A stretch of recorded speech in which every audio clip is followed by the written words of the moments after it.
Di sebuah kampung kecil di pinggiran kota Jawa Timur, yang oleh warganya disebut Kampung Kedung Rejo, hiduplah seorang bocah bernama Raka. Usianya baru menginjak 11 tahun, namun wajahnya sering tampak lebih tua dari anak-anak sebayanya. Tubuhnya kurus, tulang-tulangnya menonjol di balik kaus lusuh yang warnanya sudah memudar. Kulitnya legam terbakar matahari, hasil dari hari-hari panjang berjalan di bawah terik tanpa alas kepala. Rambutnya selalu tampak kusut, seolah tak pernah benar-benar sempat disisir rapi. Bukan karena ia tak mau, melainkan karena hidup jarang memberinya waktu untuk peduli pada hal-hal kecil. Namun di balik penampilannya yang sederhana dan nyaris tak diperhatikan orang, Raka menyimpan tanggung jawab yang jauh lebih besar dari anak seusianya. Sejak kedua orang tuanya meninggal akibat kecelakaan lalu lintas 5 tahun silam, hidup Raka berubah total. Ia yang dulu masih bisa berlari dan bermain di sawah bersama teman-temannya, kini harus belajar menjadi dewasa sebelum waktunya. Raka tinggal bersama neneknya, Mbah Narti, seorang perempuan renta yang tubuhnya kian hari kian rapuh. Napas Mbah Narti sering tersengal, dadanya naik turun tak beraturan, dan kakinya tak lagi kuat untuk berjalan jauh. Penyakit tua membuatnya lebih sering terbaring di dipan bambu di ruang tengah rumah mereka yang berdinding gedek dan beratap genteng tua yang beberapa bagiannya sudah bocor. Di rumah sederhana itulah Raka belajar arti bertahan hidup. Setiap pagi sebelum berangkat sekolah, Raka selalu bangun lebih awal dari anak-anak lain. Saat langit masih abu-abu dan ayam-ayam belum sepenuhnya turun dari kandang, ia sudah menimba air dari sumur, menyapu halaman kecil yang dipenuhi daun kering, lalu menyiapkan sarapan seadanya untuk neneknya. Biasanya hanya nasi putih dengan taburan garam atau tempe goreng sisa semalam yang dihangatkan kembali. Ia memastikan Mbah Narti sudah makan dan minum obat sebelum berangkat ke sekolah dengan langkah tergesa. Sepulang sekolah, ketika teman-temannya masih bermain layangan atau mandi di sungai, Raka langsung pulang. Ia mengganti seragamnya yang sudah kusut dengan kaos tipis, lalu menyiapkan diri untuk berjualan.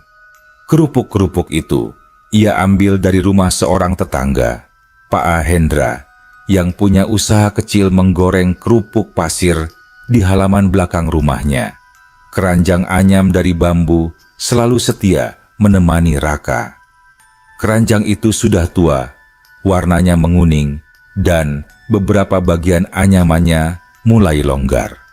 Tali rotan yang sudah mulai rapuh melingkar di dahinya, menahan beban kerupuk yang ringan tapi jumlahnya banyak. Dari sore hingga menjelang malam, Raka menyusuri gang-gang sempit Kampung Kedung Rejo dan kampung sekitarnya, menyapa warga dengan suara lirih yang lama-lama mulai serak. Kerupuk, kerupuk. Suara itu melayang pelan di antara suara piring, obrolan warga, dan deru motor yang sesekali lewat. Sebagian warga membeli, sebagian hanya tersenyum simpati. Ada pula yang pura-pura tak dengar, menutup pintu rumah perlahan. Raka sudah terbiasa. Ia tak lagi menyimpan rasa kecewa terlalu lama. Baginya, yang penting adalah pulang membawa uang, meski sedikit, untuk membeli beras dan obat neneknya. Kampung Kedung Rejo dikelilingi sawah dan kebun tebu yang membentang luas. Saat sore hari, angin sering membawa aroma tanah, rumput basah, dan daun tebu yang tajam. Di bagian belakang kampung mengalir sebuah sungai yang airnya berwarna coklat kehijauan. Sungai itu tampak tenang di musim kemarau, nyaris seperti cermin kusam. Namun saat hujan turun berhari-hari, airnya bisa berubah ganas, membawa ranting, lumpur, dan suara gemuruh yang menggetarkan. Di atas sungai, itulah berdiri sebuah jembatan kayu tua, peninggalan entah dari zaman kapan. Tidak ada yang tahu pasti siapa yang membangunnya. Papan-papannya sudah menghitam dimakan usia, beberapa melengkung dan retak. Jika diinjak, jembatan itu selalu mengeluarkan bunyi berderit panjang, seolah mengeluh menahan berat tubuh siapapun yang melintas. Paku-paku berkarat mencuat di sana-sini, siap melukai kaki orang yang lengah. Jembatan itu jarang dilewati warga. Selain karena kondisinya yang mengkhawatirkan, tempat itu juga dikenal angker. Anak-anak dilarang keras bermain ke sana menjelang maghrib. Orang-orang dewasa pun lebih memilih memutar lewat jalan utama, meski harus berjalan lebih jauh. Namun bagi Raka, jembatan itu adalah jalan pintas yang tak tergantikan. Jika ia memutar, jaraknya bisa 2 kali lipat. Kakinya sering pegal, dan dagangannya bisa keburu lembab jika malam turun terlalu cepat. Maka, setiap sore, dengan jantung berdebar, Raka selalu mengambil jalan yang sama, melewati jembatan kayu tua itu. Cerita-cerita tentang jembatan itu bukan hal asing bagi Raka. Ia sering mendengar ibu-ibu bergosip di warung kopi kecil dekat musola. Bu Minah, tetangga depan rumahnya, pernah bersumpah mendengar suara anak kecil tertawa dari arah sungai saat pulang pengajian. "Ketawanya jelas, Rak," kata Bu Minah suatu sore. Padahal nggak ada siapa-siapa. Bulu kuduku langsung berdiri. Ada pula cerita tentang orang-orang yang terjatuh tanpa sebab, atau melihat bayangan kecil berlari di antara kabut tipis yang kerap menggantung di atas air saat senja. Konon, jembatan itu ada penunggunya. Penunggu yang tidak suka diganggu, tapi juga tidak selalu jahat. Raka mendengarkan semua cerita itu dengan diam. Ia takut, tentu saja. Setiap kali mengingatnya, dadanya terasa sedikit sesak. Namun ketakutannya tak pernah cukup kuat untuk mengalahkan kebutuhan hidup. Sore itu, langit mendung menggantung rendah, menutup matahari dengan warna kelabu pekat. Angin bertiup lembab membawa aroma tanah basah. Raka baru saja selesai berjualan di ujung kampung sebelah, dan kerupuk di keranjangnya masih tersisa setengah. Tetesan hujan mulai turun, kecil-kecil tapi rapat, membasahi jalan tanah. "Aduh," gumam Raka, mempercepat langkahnya. Ia tahu, jika kerupuknya basah, tak akan laku besok. Dengan langkah ragu, Raka tiba di ujung jembatan. Air sungai di bawah tampak lebih gelap dari biasanya. Arusnya berputar pelan, mengeluarkan suara gemericik yang aneh, seolah berbisik memanggil. Ia melangkah pelan, menjaga keseimbangan. Setiap papan jembatan berderit di bawah kakinya, membuat napasnya tercekat. Kabut tipis mulai naik dari permukaan sungai, menyelimuti jembatan dalam warna kelabu yang dingin. Di tengah jembatan, tiba-tiba kaki Raka terpeleset. Keranjang di kepalanya miring dan tubuhnya oleng ke samping. Ya Allah! Ia berusaha berpegangan, tapi tangannya hanya meraih udara kosong. Dalam sepersekian detik yang terasa panjang, Raka yakin ia akan jatuh ke sungai. Saat itulah, di antara suara hujan dan derit kayu, terdengar suara lain. "Raka!" Suara anak kecil, lembut, jelas, memanggil namanya. Raka tertegun. Jantungnya berdegup begitu keras hingga telinganya berdenging. Kakinya masih gemetar, tubuhnya setengah terjatuh. Tapi entah bagaimana, ia berhasil berhenti. Dari balik kabut di ujung jembatan, tampak sosok kecil berdiri diam. Seorang bocah kurus, seumuran dengannya, dengan pakaian sederhana yang warnanya pudar. Wajahnya pucat, namun matanya tajam menatap Raka, seolah telah lama mengenalnya. Raka masih berdiri terpaku di tengah jembatan. Dadanya naik turun tak beraturan. Napasnya pendek-pendek, seolah paru-parunya lupa cara bekerja dengan normal. Hujan gerimis makin rapat, butirannya dingin menusuk kulit, membasahi rambutnya yang sudah lepek, dan baju lusuh yang menempel di tubuhnya. Keranjang kerupuk di kepalanya miring ke samping, talinya menekan dahi dengan tidak seimbang, namun Raka tak berani menggerakkan tangan untuk membetulkannya. Ia takut jika sedikit saja bergerak, tubuhnya akan kembali kehilangan keseimbangan. Matanya terpaku pada sosok bocah di ujung jembatan itu. Sosok kecil yang berdiri di balik kabut, tak bergerak, tak bersuara, namun kehadirannya terasa begitu nyata hingga udara di sekitar Raka seakan menegang. "Kak, kamu nggak apa-apa?" Suara itu terdengar lagi, pelan, nyaris berbisik, tapi jelas dan utuh. Bukan suara angin yang terpecah oleh kayu tua, bukan pula suara sungai yang mengalir di bawah sana. Suara itu seolah langsung menyentuh telinga Raka, bahkan menembus dadanya. Raka menelan ludah.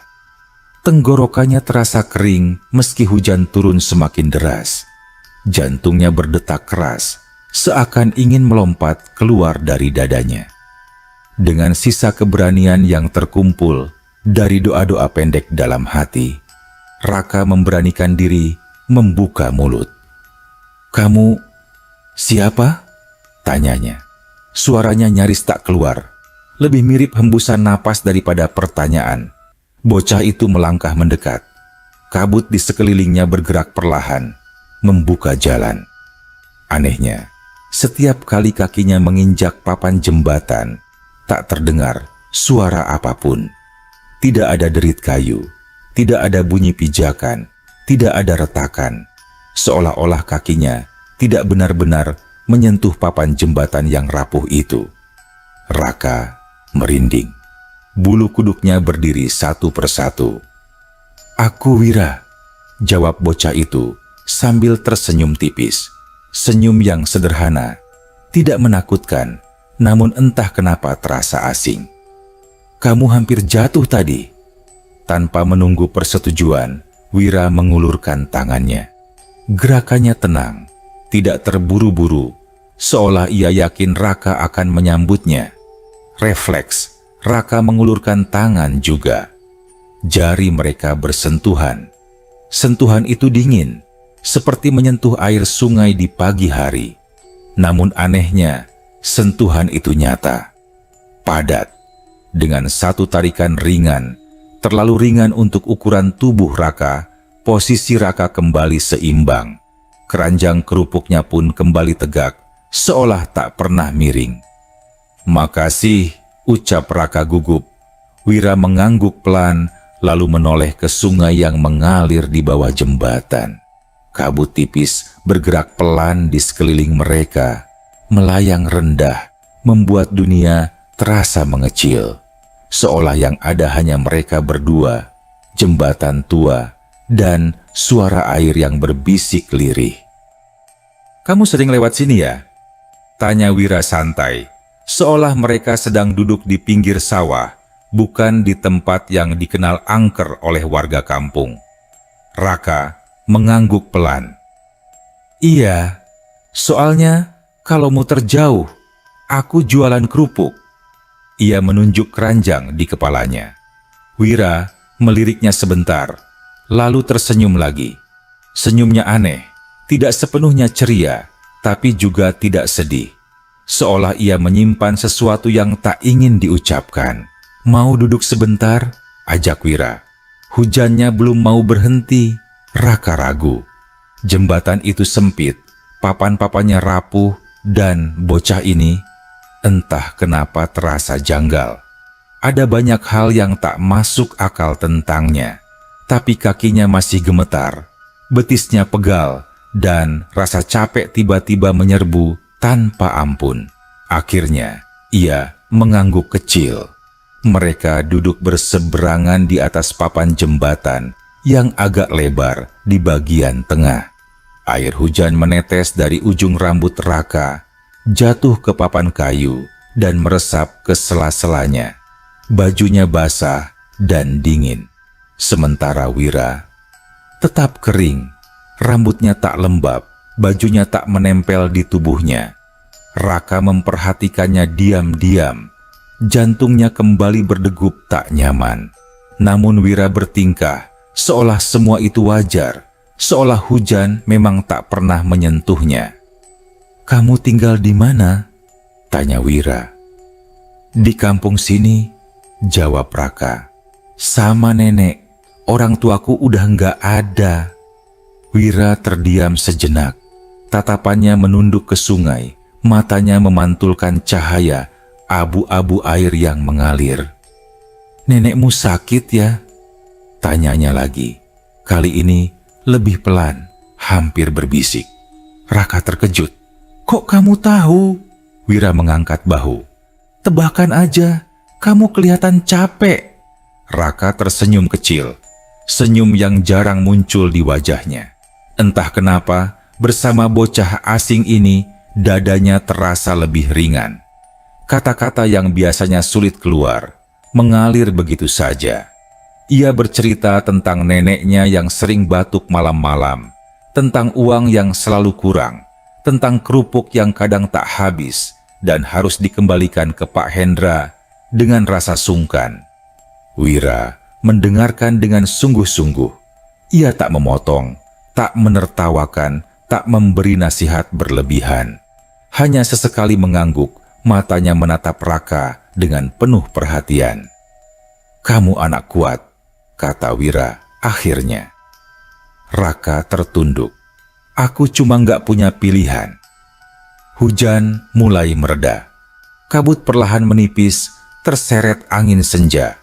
Dari kejauhan terdengar suara azan maghrib berkumandang samar dari musola kampung, menggema lembut di udara basah. Raka berdiri. "Aku harus pulang." Wira ikut berdiri. "Hati-hati, jembatan ini licin kalau habis hujan." Raka melangkah pelan meninggalkan jembatan. Namun, baru beberapa langkah, ada dorongan kecil dalam hatinya. Ia menoleh lagi. Wira masih berdiri di tempat yang sama, memandangnya dengan tatapan yang sulit dijelaskan. Bukan sedih, bukan senang, tapi penuh sesuatu yang dalam.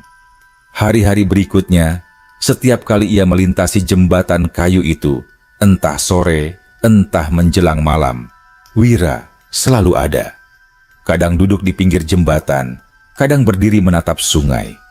Selalu muncul tanpa suara, dan selalu menghilang sebelum Raka benar-benar sampai ke ujung jembatan. Mereka menjadi akrab. Raka bercerita tentang sekolah, tentang teman-temannya yang sering mengejek sepatunya yang bolong. Wira bercerita sedikit tentang dirinya, tapi selalu menghindari pertanyaan soal rumah atau keluarganya. Yang aneh, Wira tak pernah ikut berjalan keluar dari area jembatan. Jika Raka sudah sampai tanah padat, Wira hanya melambaikan tangan dari kejauhan. Suatu sore, saat Raka menghitung sisa kerupuk di keranjangnya, ia tersadar akan sesuatu. "Hah? Kok tinggal segini?" gumamnya. Biasanya, kerupuknya masih banyak saat sampai jembatan. Tapi, hari itu hampir habis. Tak lama kemudian, seorang ibu lewat, lalu berhenti. "Kerupuknya masih ada, Nak?" tanya ibu itu. "Masih, Bu," jawab Raka. "Aku borong semuanya ya." Raka terperangah. Hal seperti itu jarang sekali terjadi.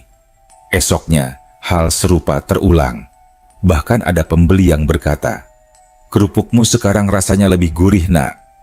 Raka hanya tersenyum, meski hatinya mulai diliputi tanya. Ia menoleh ke arah Wira yang berdiri di ujung jembatan. Bocah itu tersenyum samar, seolah tahu apa yang dipikirkan Raka. Dan tanpa disadari Raka, perubahan kecil itu adalah awal dari sesuatu yang jauh lebih besar dan lebih menggetarkan. Perubahan itu tidak terjadi sekaligus, tidak datang dengan kejutan besar atau peristiwa yang langsung disadari. Ia hadir pelan-pelan, merambat masuk ke hari-hari Raka tanpa suara, nyaris tak terasa, seperti kabut tipis yang turun perlahan di atas sungai. Namun bagi Raka, setiap sore yang ia jalani terasa berbeda sejak Wira selalu muncul di jembatan kayu tua itu. Kerupuknya semakin sering habis sebelum kakinya benar-benar terasa lelah. Keranjang yang biasanya masih berat saat sampai di ujung kampung, kini seringkali kosong bahkan sebelum ia menyentuh papan pertama jembatan. Awalnya, Raka mengira itu hanya kebetulan. Mungkin karena musim panen, ketika orang-orang desa sedikit lebih longgar soal uang, atau mungkin karena cuaca sedang bersahabat, membuat lebih banyak orang keluar rumah. Ia mencoba mencari alasan yang masuk akal, agar perasaan aneh yang muncul di dadanya bisa ia redam. Namun hari demi hari, hal yang sama terus berulang. Bahkan, ketika hujan turun sejak siang dan jalanan berubah becek, kerupuk Raka tetap laku. Ada yang membeli 2 bungkus tanpa menawar. Ada pula yang tiba-tiba berhenti, lalu memborong semuanya tanpa banyak tanya, seolah takut kehabisan. Raka mulai pulang dengan keranjang kosong hampir setiap hari. Pak Hendra sampai heran. "Rak, kamu pakai apa sih sekarang?" tanyanya suatu sore sambil membungkus kerupuk pesanan Raka. Tangannya cekatan, namun matanya mengamati Raka dengan rasa penasaran.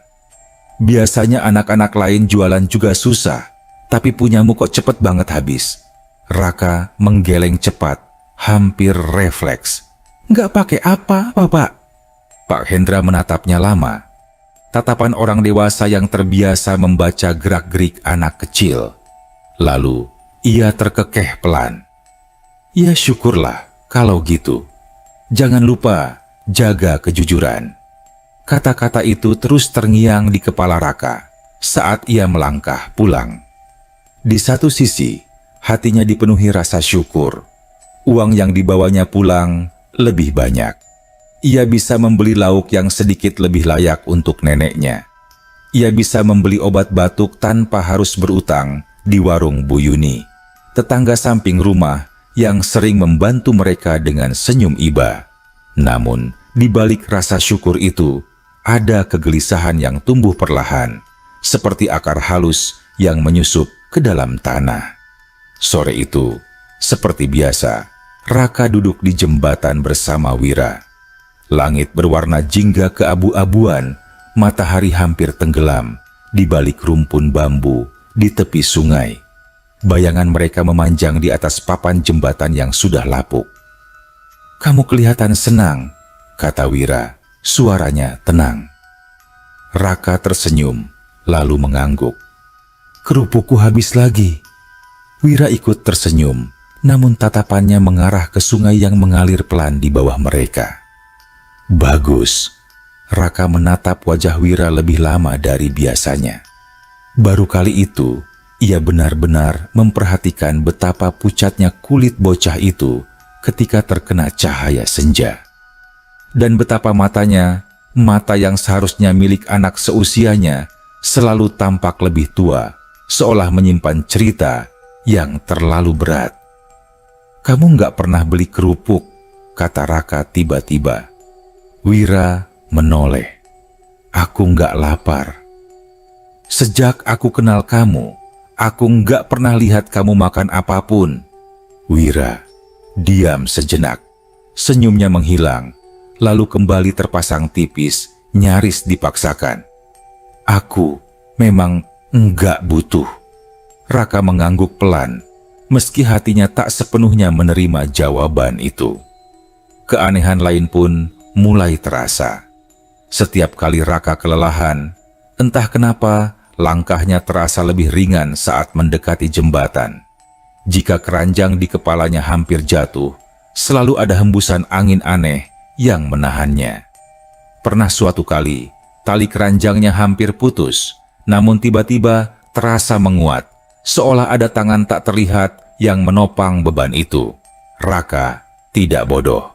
Ia mengingat semua cerita warga, tentang suara tawa anak kecil di senja hari, tentang penunggu jembatan yang tak pernah menampakkan diri sepenuhnya, dan tentang bocah yang hanya muncul saat matahari hampir tenggelam. Suatu malam, Raka pulang lebih larut dari biasanya. Neneknya demam tinggi sejak siang, membuatnya harus menunggu lama di rumah sebelum akhirnya berjualan. Saat ia tiba di jembatan, langit sudah gelap. Hanya lampu-lampu rumah warga di kejauhan yang memberi cahaya temaram. Langkah Raka terasa berat. Tubuhnya lelah, pikirannya kalut, doanya tak putus-putus. Tiba-tiba terdengar suara retakan keras. Krak! Salah satu papan jembatan di bawah kaki Raka patah. Tubuhnya terhuyung ke depan. Sungai menganga gelap di bawahnya, dingin dan dalam. Dalam panik, Raka berteriak. Dan dalam sekejap, ada tangan yang menariknya ke belakang dengan kekuatan luar biasa. Raka terjatuh terduduk di papan jembatan, napasnya tersengal, jantungnya hampir meledak. Wira berdiri di hadapannya. Wajah bocah itu kali ini tidak tersenyum. Tatapannya serius, bahkan nyaris sedih. "Kenapa kamu nggak hati-hati?" katanya. Raka gemetar. "Kamu kuat banget." Wira menatap tangannya sendiri sejenak, lalu menghela napas panjang. Kabut tipis muncul lagi di sekitar mereka, meski malam itu tidak hujan. "Aku memang bukan anak biasa, Ra," ucap Wira pelan. Jantung Raka berdegup keras. "Maksud kamu?" Wira menoleh ke sungai, matanya berkaca-kaca. "Aku udah lama di sini, jauh sebelum kamu lahir." Raka tak sanggup bicara. Semua cerita warga, semua keanehan, semuanya menyatu di kepalanya. "Aku penjaga jembatan ini," lanjut Wira. "Dan aku bukan manusia." Udara terasa berat. Raka memejamkan mata, air matanya menetes tanpa ia sadari. "Aku dulu anak yatim juga," kata Wira lirih. "Aku tenggelam di sungai ini puluhan tahun lalu. Sejak itu, aku nggak pernah pergi." Raka terisak, bukan hanya karena takut, tapi karena iba. Karena kesepian yang tiba-tiba terasa begitu nyata. "Aku bantu kamu karena aku ngerti rasanya," kata Wira. "Tapi aku nggak mau kamu tergantung sama aku." Kata-kata itu membuat dada Raka sesak. Di kejauhan, suara adzan kembali terdengar, menggema di antara pepohonan dan air sungai. Dan di atas jembatan kayu tua itu, dua dunia yang berbeda bertemu dalam keheningan yang panjang. Setelah malam pengakuan itu, Raka tidak pernah lagi melihat Wira dengan cara yang sama. Setiap kali kakinya melangkah ke arah jembatan kayu, dadanya terasa sesak. Bukan karena rasa takut seperti sebelumnya, melainkan karena perasaan campur aduk yang sulit ia beri nama. Ada iba, ada syukur, ada pula beban yang menekan pelan-pelan. Kini Raka tahu siapa Wira sebenarnya.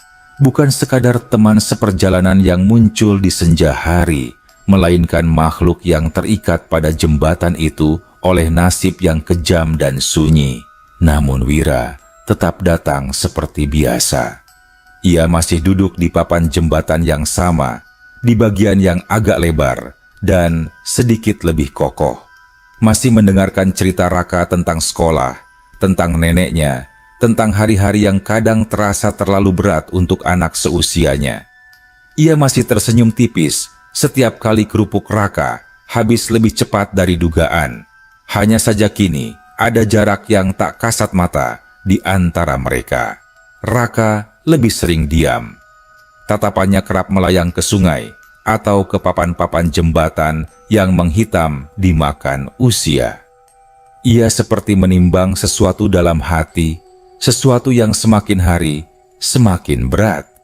Di kampung Kedung Rejo, perubahan pada Raka mulai menarik perhatian. "Anak itu kok sekarang kayak beda ya?" bisik Bu Ratna, tetangga yang rumahnya tak jauh dari sungai. Suatu pagi di warung Bu Yuni, tangannya sibuk mengaduk teh, matanya melirik ke arah Raka yang lewat sambil memanggul keranjang kosong. Dagangan laris terus, padahal jualannya itu-itu aja?"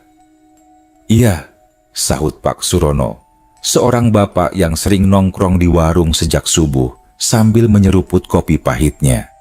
"Jangan-jangan pakai penglaris." Kata itu menyebar cepat, seperti api yang menyambar ilalang kering di musim kemarau. Awalnya hanya bisik-bisik di balik tangan yang menutupi mulut. Lalu mulai terdengar lebih terang-terangan. Ada yang memandang Raka dengan tatapan curiga. Ada pula yang enggan membeli kerupuknya, seolah takut tertular sesuatu yang tak terlihat, sesuatu yang tidak bisa dijelaskan dengan logika. Raka mendengar semua itu, meski tak pernah diajak bicara langsung. Setiap kali langkahnya melewati warung atau pos ronda, suara-suara itu seperti menempel di telinganya. Ia hanya menunduk, mempercepat langkah, menahan perih yang mengendap di dada.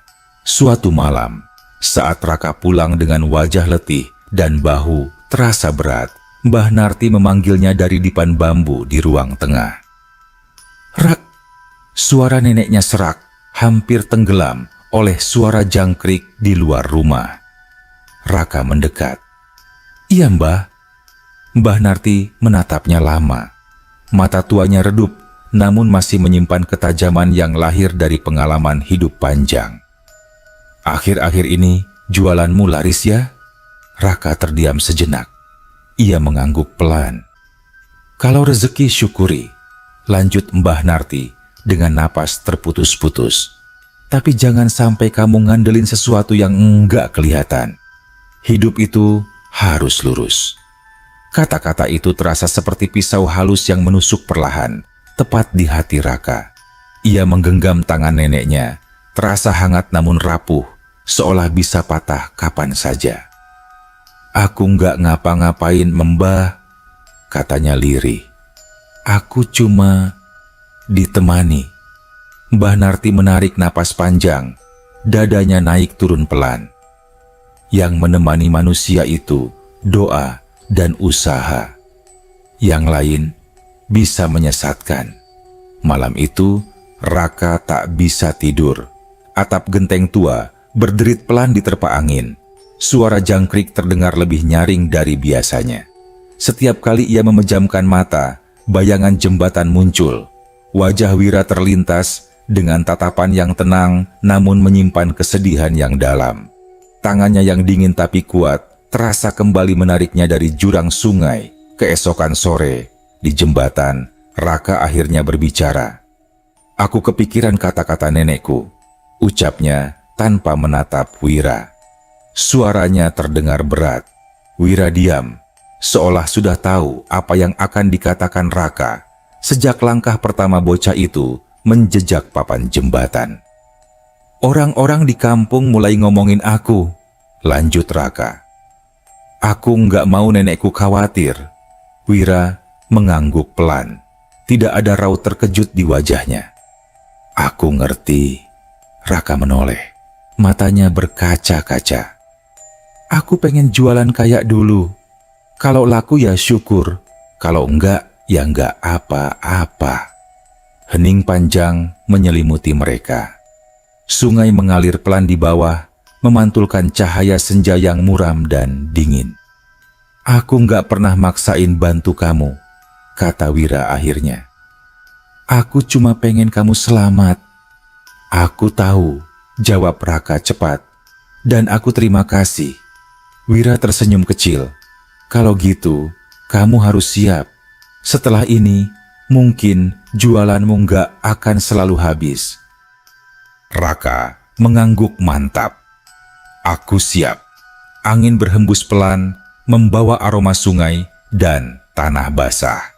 Kabut tipis muncul, lebih tebal dari biasanya, menyelimuti jembatan dalam warna kelabu. Sejak hari itu, perubahan terasa jelas. Kerupuk Raka kembali sering tersisa. Ada hari-hari ketika ia pulang dengan keranjang setengah penuh, namun anehnya hatinya terasa lebih ringan. Setiap keping kerupuk yang terjual terasa lebih berarti, lebih jujur. Gosip di kampung perlahan mereda. Tatapan curiga berubah menjadi tatapan biasa. Senyum simpati kembali muncul, menggantikan bisik-bisik yang dulu menusuk. Namun, malam-malam Raka tak sepenuhnya aman. Suatu malam yang sunyi, saat bulan tertutup awan tebal, Raka pulang membawa sisa kerupuk. Langkahnya pelan, tubuhnya lelah. Begitu sampai di jembatan, ia melihat beberapa sosok berdiri di tengah. Sekelompok pemuda kampung. Mereka dikenal suka membuat onar. Tawa mereka kasar, bau rokok tercium kuat di udara lembab. Ini si bocah kerupuk, ejek salah satu dari mereka. Raka menunduk, mencoba lewat. "Hei, sini dulu," kata yang lain sambil menghadang. "Kerupuknya buat kami aja." Jantung Raka berdegup kencang. Tangannya gemetar memeluk keranjang. "Aku cuma mau pulang," katanya pelan. Pemuda-pemuda itu tertawa, dan di balik mereka, sungai tiba-tiba bergemuruh pelan. Angin dingin berhembus dari arah air, membuat bulu kuduk Raka meremang. Ia menutup mata, berdoa dalam hati. Dan di jembatan kayu tua itu, sesuatu mulai bergerak. Tawa para pemuda itu mendadak terhenti, seolah ada tangan tak terlihat yang mencekik suara mereka bersamaan. Angin dari arah sungai berembus semakin kencang, menusuk kulit dan membawa aroma air yang amis. Lampu rumah warga di kejauhan bergoyang pelan.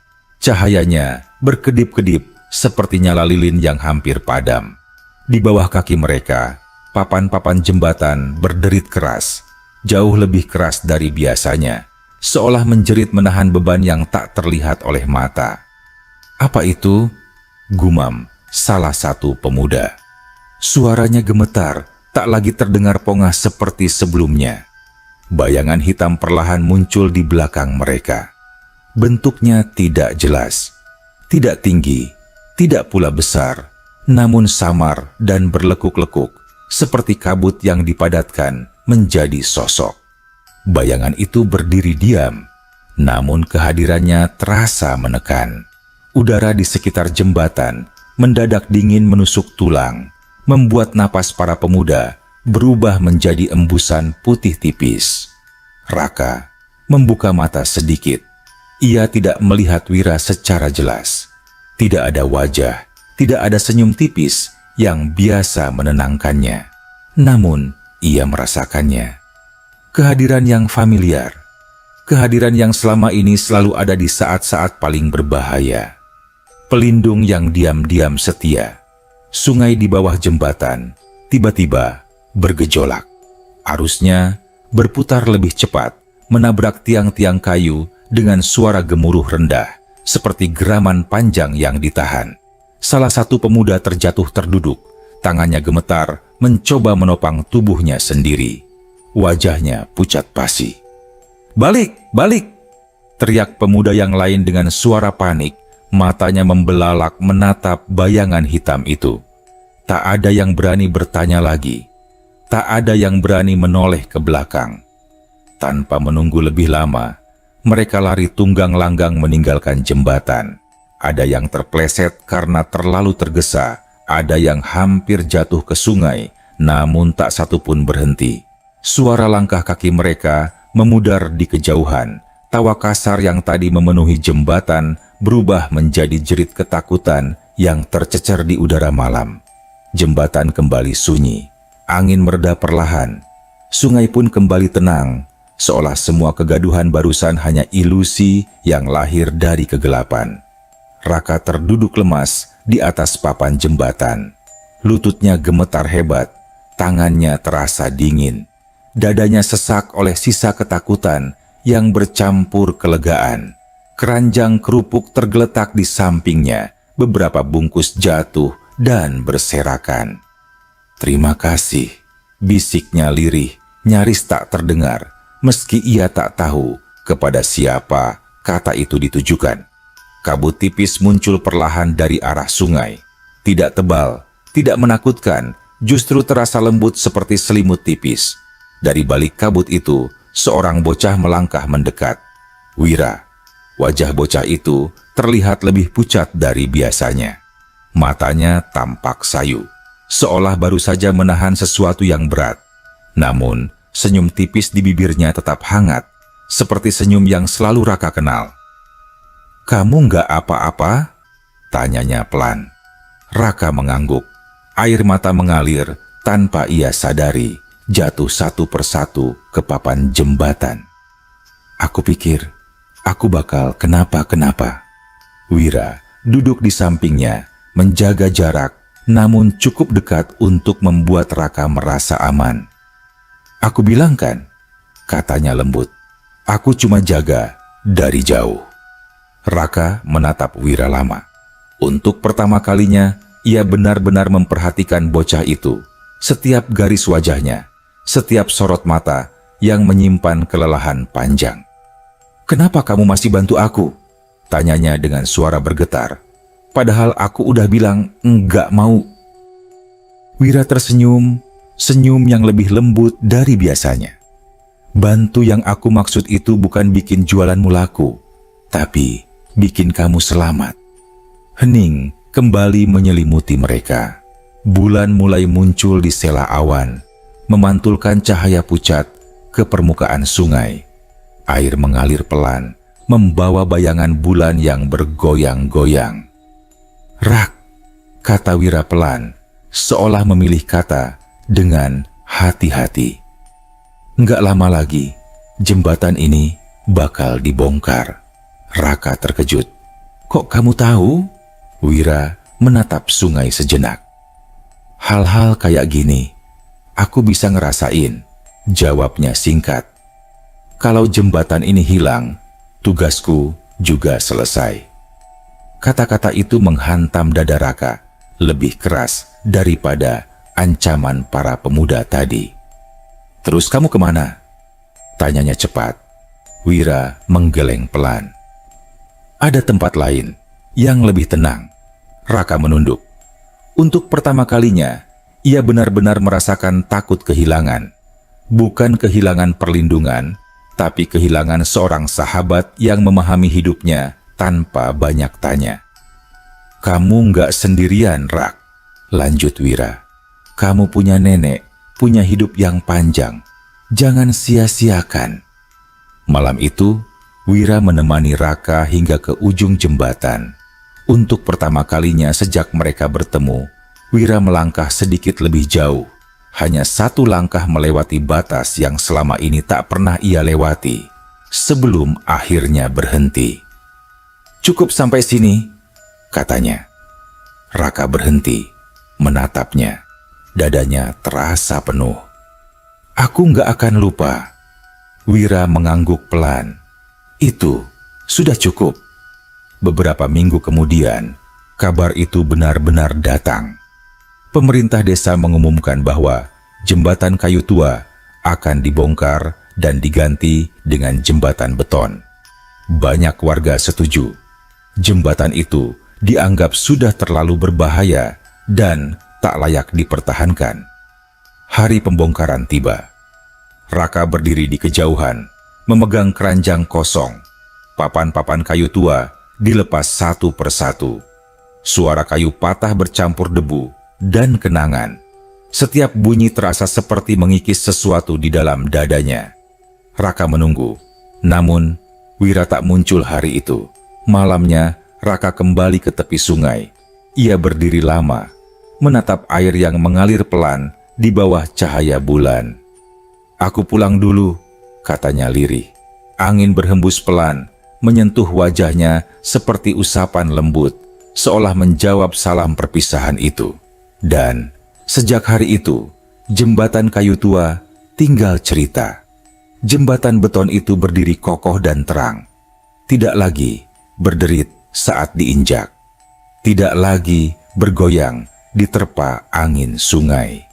Pagar besi terpasang rapi di kiri dan kanan, dicat warna abu-abu pucat yang memantulkan cahaya lampu jalan setiap malam.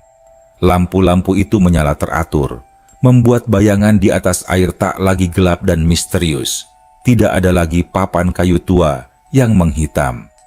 Tidak ada lagi kabut yang menggantung rendah saat senja. Dan tentu saja, tidak ada lagi cerita tentang suara tawa anak kecil yang dulu sering membuat bulu kuduk berdiri. Kampung Kedung Rejo berubah pelan-pelan, seperti air sungai yang terus mengalir tanpa pernah benar-benar sama. Dan Raka pun berubah. Hari-hari setelah jembatan lama dibongkar, terasa ganjil bagi Raka. Setiap sore sepulang berjualan, kakinya masih membawanya ke arah sungai seperti kebiasaan lama. Namun, begitu menginjak jembatan beton itu, langkahnya selalu melambat, lalu berhenti sejenak di tengah. Ia menoleh ke kanan, ke kiri, lalu ke arah aliran air di bawahnya. Mencari sesuatu yang jauh di dasar hatinya, ia tahu tak akan ia temukan. Wira tak pernah muncul lagi. Pada minggu-minggu pertama, Raka masih berharap. Ia berpikir mungkin Wira hanya bersembunyi, atau mungkin belum sempat berpamitan dengan benar. Ia bahkan sempat berdiri lebih lama di jembatan, menunggu senja turun sepenuhnya, menunggu kabut yang tak pernah lagi datang. Namun, minggu berganti bulan. Bulan berganti tahun. Harapan itu perlahan berubah menjadi kenangan yang disimpan rapi di sudut hati. Raka tetap berjualan kerupuk. Tidak selalu laku, tidak selalu cukup. Ada hari-hari ketika ia pulang dengan keranjang masih setengah penuh. Dan ada malam-malam ketika ia harus memilih antara membeli lauk atau menyimpan uang untuk besok. Namun ia bertahan. Ia belajar mengatur uang receh yang ia bawa pulang. Belajar menahan diri dari keinginan kecil. Belajar menerima hari-hari sulit tanpa mengeluh. Seperti yang dulu sering ia ceritakan pada Wira di atas jembatan kayu tua. Pak Hendra tetap memberinya kerupuk, meski kadang Raka belum bisa membayar tepat waktu. "Kamu itu rajin," kata Pak Hendra suatu sore sambil menepuk bahu Raka. "Orang rajin nggak akan kelaparan." Kata-kata sederhana itu menjadi pegangan Raka. Di rumah, kondisi Mbah Narti naik turun. Ada hari-hari ketika neneknya bisa duduk di kursi bambu, tersenyum sambil mendengarkan Raka bercerita. Namun, ada pula hari-hari ketika ia hanya terbaring lemah, napasnya tersengal, dan Raka harus berjaga semalaman. Namun satu hal yang pasti, Mbah Narti bangga pada cucunya. "Kamu tambah dewasa," kata Mbah Narti suatu malam sambil mengelus kepala Raka dengan tangan yang mulai gemetar. "Hidupmu nggak gampang, tapi kamu nggak belok." Raka hanya tersenyum kecil, dadanya terasa hangat. Dalam hati, ia teringat kata-kata Wira tentang jalan yang benar. Waktu berjalan tanpa menunggu siapapun, Raka lulus sekolah dasar. Ia melanjutkan ke sekolah menengah pertama dengan beasiswa dari desa, hasil rekomendasi kepala sekolah yang tahu betul perjuangannya. Sepulang sekolah, ia masih membantu berjualan. Saat libur, ia mulai membantu Pak Hendra di rumah produksi kerupuk. Tangannya yang dulu hanya terbiasa menahan keranjang anyam, kini terbiasa dengan panasnya pasir dan minyak. Bau kerupuk goreng menempel di bajunya, menjadi bagian dari kesehariannya. Tetangga-tetangga yang dulu sempat bergosip, kini melihat Raka dengan cara berbeda. Bu Ratna sering menitipkan nasi saat tahu Raka pulang larut. Pak Surono kadang memberi tumpangan motor jika melihat Raka berjalan malam-malam. Tidak ada lagi bisik-bisik, yang ada hanya rasa hormat yang lahir dari melihat ketekunan. Mbah Narti akhirnya meninggal dunia dengan tenang saat Raka berusia 15 tahun. Malam itu hujan turun pelan, seperti tirai tipis yang menyelimuti kampung. Suaranya mengingatkan Raka pada sore pertama ia hampir jatuh dari jembatan kayu. Sore ketika hidupnya berubah. Di pemakaman, Raka berdiri lama, setelah semua orang pulang. Tanah merah masih basah, udara dingin menusuk kulit. Ia menunduk, berdoa, dan untuk sesaat ia merasa tidak sendirian. Tidak ada yang terlihat, tidak ada suara, namun ada ketenangan yang aneh, seolah seseorang berdiri di kejauhan, memastikan ia baik-baik saja. Tahun-tahun berikutnya berlalu. Raka tumbuh menjadi pemuda yang pendiam, tapi pekerja keras. Ia tak pernah lagi berjualan keliling, namun tetap bekerja dengan tangannya sendiri. Ia belajar mandiri, belajar menghadapi hidup tanpa bergantung pada siapapun. Kehidupan memang tak pernah benar-benar mudah, tapi perlahan membaik. Suatu sore, saat Raka sudah beranjak dewasa, ia kembali berdiri di jembatan beton itu. Matahari hampir tenggelam, memantulkan cahaya keemasan di permukaan sungai yang mengalir tenang. Angin berhembus lembut, membawa aroma air dan tanah. Untuk sesaat, Raka merasa seperti mendengar suara langkah kecil di belakangnya. Ia menoleh. Tak ada siapa-siapa. Namun, entah kenapa, ia tersenyum. Karena ia tahu, tidak semua pertemuan harus terlihat untuk terasa nyata. Tahun-tahun berlalu tanpa benar-benar memberi tanda kapan tepatnya Raka berhenti menjadi bocah penjual kerupuk dan mulai dikenal sebagai orang dewasa di kampung Kedung Rejo. Perubahan itu datang pelan, sama seperti sungai yang mengalir di belakang kampung. Tak pernah tergesa, tapi tak pernah berhenti. Raka kini bekerja tetap di tempat produksi kerupuk milik Pak Hendra. Bukan lagi sekadar membantu, tapi ikut mengelola. Ia dipercaya mencatat pesanan, mengantar ke pasar, bahkan sesekali memberi saran soal rasa dan kemasan. Tangan dan bajunya sering bau minyak dan pasir, namun wajahnya tenang. Hidupnya sederhana, tapi jujur. Kampung Kedung Rejo pun makin ramai. Jalan diperlebar, sawah sebagian berubah jadi rumah-rumah baru. Anak-anak yang dulu dilarang mendekati sungai, kini bebas bersepeda di atas jembatan beton. Tak ada lagi cerita angker yang dibisikkan di warung kopi. Semuanya seolah normal. Namun tidak bagi Raka. Setiap kali ia melewati jembatan itu, entah pagi, entah sore, langkahnya selalu melambat. Ia akan berhenti sebentar di tengah, memandang ke bawah, ke aliran sungai yang tampak jinak. Kadang ia menutup mata, membiarkan angin menyentuh wajahnya. Ia teringat masa kecilnya.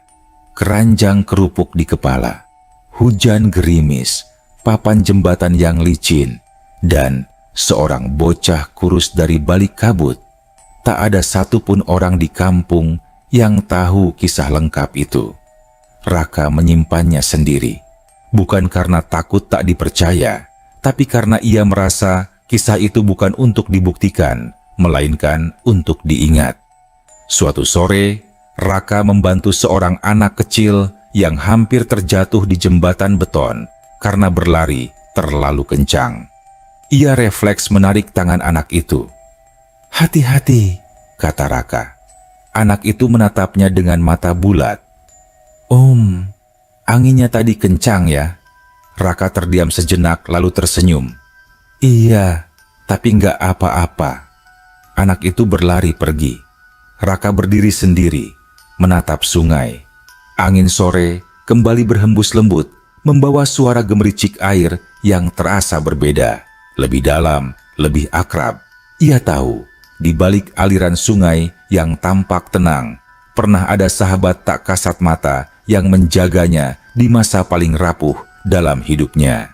Sahabat yang mengajarkannya bahwa pertolongan boleh datang dari mana saja, tapi keteguhan hati harus tumbuh dari dalam diri sendiri. Malam mulai turun. Lampu-lampu jalan menyala satu persatu. Raka melangkah pergi meninggalkan jembatan tanpa menoleh lagi. Namun senyum kecil di wajahnya tak pernah hilang. Karena ia tahu, meski tak terlihat, beberapa ikatan tak pernah benar-benar putus. hanya berubah menjadi kenangan yang menjaga dari jauh.